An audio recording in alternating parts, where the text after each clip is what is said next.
নতুন একটা দল ককরোচ জনতা পার্টি কিছুদিন আগেই সোশ্যাল মিডিয়ায় যাকে দেখলাম সে এখন রাস্তাতে এবং দিল্লিতে একেবারে জমায়েত এবং জনসৈলাব আমরা যেটা টিভির পর্দায় দেখতে পাচ্ছি, কিভাবে বলছি? না, এটা মোদী সরকারের বিরুদ্ধে ক্ষোভের বিস্ফোরণ। 14 সাল থেকে যে 56 ইঞ্চির সরকার আচ্ছে দিনের কথা বলতো, তার আচ্ছে দিন আনতে ব্যর্থ। মানুষের যন্ত্রণা বাড়ছে। রান্নার ঘর থেকে, মানে রান্নার ঘরের ভেতরে গ্যাসের দাম থেকে, রাস্তায় গাড়ি ঘোড়া, পেট্রোল ডিজেল, রুটি রুজি রোজগার সবটাতে টান পড়েছে। মানুষের অর্থনৈতিক সংস্থান কমছে, খরচ বাড়ছে, মুদ্রাস্ফীতির হার চূড়ান্ত। স্বাধীনতার পর বেকারত্ব সর্বোচ্চ সীমায়। কোটি কোটি বেকার ছাত্র যুব যারা স্বপ্ন দেখেছিল মোদী এলে, মোদী হ্যাঁ তো মুমকিন হ্যাঁ, তারা দেখলো যে আসলে মোদী আসার পরেই এই রাজ্যে রেল বেচে দেওয়া হলো, সরকারি কর্মসংস্থানের চাকরি পরীক্ষাগুলো বিক্রি হয়ে গেল, প্রাইভেট সংস্থার কাছে আমার দেশের রাষ্ট্রায়ত্ত সংস্থা বিক্রি হচ্ছে। এলআইসির কয়েক লক্ষ কোটি টাকার দুর্নীতি, একের পর এক ব্যবসায়ী তারা সরকারের সম্পত্তি লুট করে রিজার্ভ ব্যাংক বা অন্যান্য ব্যাংক থেকে ব্যাপক পরিমাণ টাকা ঋণ নিয়ে ঋণ খেলাপি করছে। তার বোঝা এসে সাধারণ মানুষের ঘাড়ে পড়ছে। সরকার নিট পরীক্ষা নিতে ব্যর্থ, নিটের প্রশ্নপত্র ফাঁস হয়ে গেল। মেধা কোথায় যাবে? বেকার যৌবন কোথায় যাবে? শিল্প কলকারখানা নেই। আদানি আম্বানি গোটা দেশ চালাচ্ছে। গোটা দেশে প্রাইভেট পিপিপি মডেলে মোদী আদানি আম্বানির কাছে লাভের মুনাফা পৌঁছে দেওয়ার কন্ট্রাক্ট নিয়েছে। সরকার মোদী চালাচ্ছে না, সরকার আদানি আম্বানি চালাচ্ছে।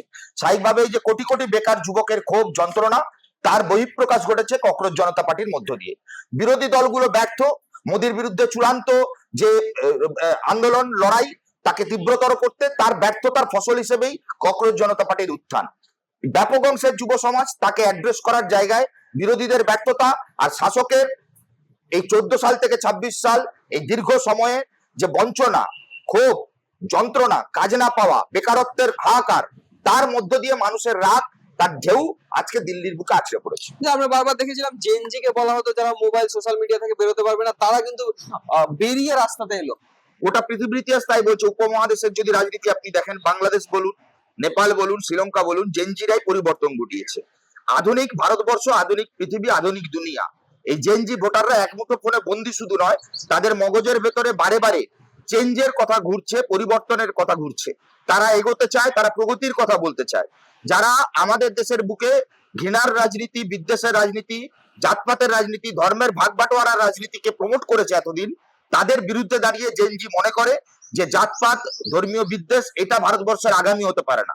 ভারতবর্ষের আগামী হবে আম্বেদকরের সংবিধান, সেই সংবিধানের উপর শপথ নেওয়া সরকার, তার পরিচালনায় কর্মসংস্থান, রুটি রুজি রোজগার, অন্ন বস্ত্র বাসস্থান যে সরকার দিতে পারে না, সেই সরকারের ক্ষমতায় থাকা উচিত নয়। আজকের দিনে দাঁড়িয়ে দুর্নীতিমুক্ত প্রশাসন, কর্মসংস্থান, রুটি রুজি রোজগারের কথা যে যুবা বলছে, যে ককরোচ জনতা পার্টি বলছে, তার উপর সরকার তাদের স্বৈরতান্ত্রিক আচরণ নামিয়ে আনছে। মেন স্ট্রিম মিডিয়াকেও সম্প্রচার করছে না আজকে, তাদেরকে ভয় দেখানো হচ্ছে। গোটা দেশ জুড়ে একটা ফ্যাসিস্ট সরকার তার কায়দায় গণতান্ত্রিক পরিসরগুলোকে সংকুচিত করছে, বিরোধী স্পেসকে আরো ছোট করতে চাইছে, বিরোধী দলগুলোকে ভাঙিয়ে দিতে চাইছে, মনোপলি পলিটিক্যাল সিস্টেম লাগু করতে চাইছে। বিজনেসের ক্ষেত্রে আদানি আম্বানি মনোপলি ব্যবস্থা, সরকারের ক্ষেত্রে বিজেপি, এক দেশ এক ভাষা এক কথা এক দল। এই যে স্বৈরতান্ত্রিক ফ্যাসিস্ট কায়দা, তার বিরুদ্ধে দাঁড়িয়ে এই দেশের কোটি কোটি যুবকের ক্ষোভ রাজপথে আছড়ে পড়ছে। আগামী দিনের জন্য বিজেপিকে চেতনা দিচ্ছে, বিজেপিকে ওয়ার্নিং দিচ্ছে, আগামী লোকসভা নির্বাচন বিজেপির জন্য সহজ হবে না। আচ্ছা, বিজেপি কি ভয় পাচ্ছে? কারণ কোন বিজেপি নেতা কর্মীদের যখন জিজ্ঞেস করা হচ্ছে ককরোচ জনতা পার্টি, তারা ব্যঙ্গ করছে, কালো হিট দেখাচ্ছে। অপরদিকে কিন্তু এই যে আন্দোলন, প্রথমে পুলিশ কিন্তু পারমিশন দেয়নি, পরে গিয়ে পুলিশ পারমিশন দিয়েছে। কি বলবো? না, পুলিশের তো দোষ নেই। দেখুন, পুলিশকে করায়ত্ত করেছে অ্যাডমিনিস্ট্রেশন, সবটাই আরএসএস এর মুঠোয়। বিজেপি ভয় পাচ্ছে, স্বাভাবিক। নেতা মন্ত্রীর ছেলে মেয়েরা আমেরিকায় পড়বে, আর আমার দেশের বুকে দাঁড়িয়ে গরিব বাড়ির ছেলে মেয়েরা তারা স্কুলে পড়াশোনার পরিবেশ পাবে না। নেতা মন্ত্রীর ছেলে মেয়েরা আমেরিকা, লন্ডনে চাকরি করবে, আর আমার দেশের ছেলে মেয়েরা ইন্টার পরীক্ষা দিতে পারবে না, প্রশ্নপত্র ফাঁস হয়ে যাবে, কোটি কোটি টাকার প্রশ্ন বিক্রি হবে। গরিব বাড়ির ছেলে পড়াশোনার স্বপ্ন দেখা অন্যায়। বড় লোক যাদের কাছে টাকা আছে, যারা প্রশ্নপত্র কিনতে পারে, যারা চাকরির ক্ষেত্রে ঘুষ দিতে পারে, তারাই চাকরি পাবে, তারাই পরীক্ষা দিতে পারবে। এই যে বেসিক কথাগুলো, এই বেসিক কথাগুলো ককরোচ জনতা পার্টি বলছে, তার জন্য সরকার ভয় পাচ্ছে। এই সরকার সত্য কথাকে, সৎ কথাকে, স্বচ্ছতাকে ভয় পায়, তার জন্যই ব্যঙ্গ করছে। আসলে এটা ককরোচ জনতা পার্টিকে ব্যঙ্গ নয়, এটা আসলে ব্যঙ্গ হচ্ছে ভারতবর্ষের আম্বেদকর প্রণীত সংবিধানকে। এটা হচ্ছে ব্যঙ্গ ভারতবর্ষের দুর্নীতিমুক্ত শিক্ষা ব্যবস্থা চাওয়ার আন্দোলনকে। এটা আসলে ব্যঙ্গ এই দেশের বুকে রুটি রুজি রোজগারের কথা বলাকে। সরকার চায় জাত ধর্মে বর্ণে বিভেদের মধ্যে বেঁচে থাকুক গোটা ভারতবর্ষ, আর একাংশের মুষ্টিমেয় শ্রেণীর মানুষ তারা ধর্মের নামে জাতের নামে ভাগ করে দিয়ে ক্ষমতায় থেকে লুটে পুটে কোটি কোটি টাকার মালিক হোক। সোনার গয়না দোকানের মালিক 150 কোটি টাকা মেরে পালিয়ে গেল। বিজয় মালিয়া থেকে মেহুল চোকসিরা আজকে ধরা পড়লো না। কালো টাকাগুলো গেল কোথায়? 15 লক্ষ টাকা অ্যাকাউন্টে কোথায়? পেট্রোল ডিজেল রান্নার গ্যাসের দাম কমছে না কেন? শিল্প কলকারখানা কোথায়? রেলের সংস্থাগুলো আদানি আম্বানির কাছে বেচে দেওয়া হচ্ছে কেন? কেন প্রতিদিন পরিবহন খরচ বাড়ছে? কেন রান্নার গ্যাসের খরচ বাড়ছে? কেন পড়াশোনার খরচ বাড়ছে? সরকার তাহলে কিসের জন্য? সরকার কি আম্বানি আদানিকে খুশি করার জন্য? সরকার কি ট্রাম্পকে খুশি করার জন্য? সরকার কি মুষ্টিমেয় বড় লোক জমিদার জোরদারদের বড় লোক করার জন্য? এই প্রশ্নগুলো আজকে ভারতবর্ষের রাজনীতিক বেশির প্রশ্ন। ভারতবর্ষের মানুষ জানতে চায় 56 ইঞ্চির সরকার ভয় পেয়ে লুকিয়ে যাচ্ছে কেন? সামান্য একটা আরশোলাকে ভয় পেয়ে হিটের ব্যঙ্গ যারা করছে তারা মনে রাখুন, প্রশাসনের মধ্যে যারা ঘুম ধরিয়েছে এই ককরোচ জনতা পার্টি হিট দিয়ে সেই ঘুমগুলোকে তাড়াবে।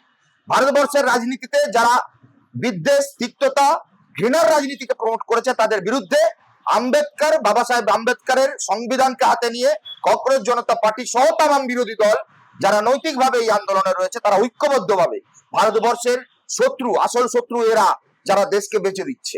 আসল শত্রু দেশদ্রোহী তারা যারা আম্বানি আদানির কাছে আমার দেশের সম্পদকে লুট করে বেচে দেওয়ার কন্ট্রাক্ট নিয়েছে। আসল শত্রু তারা যারা এই রাজ্যের মাটিতে, এই দেশের মাটিতে মাটির নিচের কয়লা থেকে মাটির উপরে আকাশের এয়ারপোর্ট সবটাকে প্রাইভেট সংস্থার হাতে তুলে দিচ্ছে। স্বাভাবিকভাবে দেশের জনগণের কাছে আগামী 29 লোকসভা নির্বাচনে মোদী সরকারকে উত্তর দেওয়ার জন্য প্রস্তুত থাকতে হবে।